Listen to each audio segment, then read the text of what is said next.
Hello. So I've been watching the 2005 film Cinderella Man.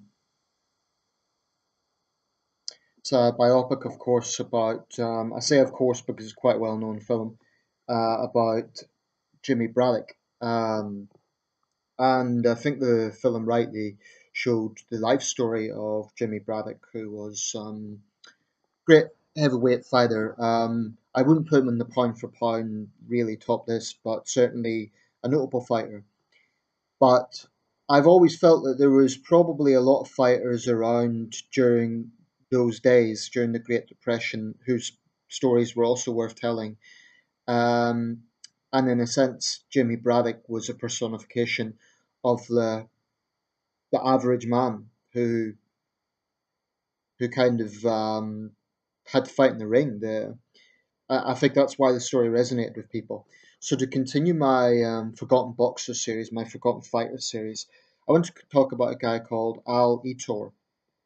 Now, I first came across this guy's name a few years ago when I was researching the largest attendances for fight crowds, and his name came up in one of his fights. Some 70,000 people were in attendance.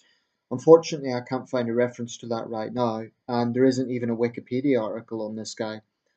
But he was a Philadelphia heavyweight who fought from 1930 to 1939, so right throughout the 30s decade. He was born in Philadelphia in 1913. He died in Philadelphia in 1988 at the age of 74, and he compiled a record of 62, 17, and 4.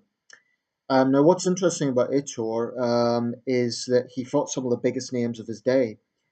And just some of the names that are on his resume include, incidentally, he didn't lose his first, must be over 30 fights. So the guy clearly had something.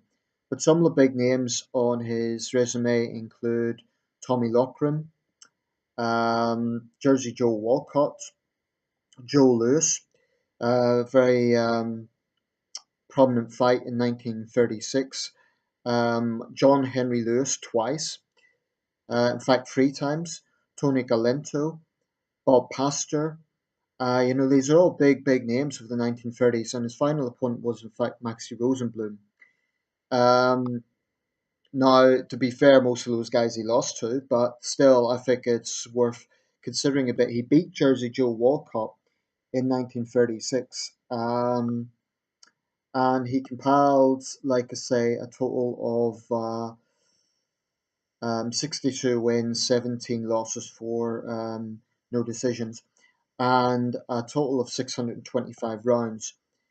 And he was indicted into the Pennsylvania Boxing Hall of Fame in, I believe, 2011. Um, that is the Philadelphia heavyweight Al Ettore. Incidentally, in the Joe Louis fight, there was some 40,407 people in attendance. I'm not sure where that was, um, because I've got the video open here. It's sort of split between this and the box rec. But there you go. Ali Tor, a great Philadelphia heavyweight who fought throughout the 1930s.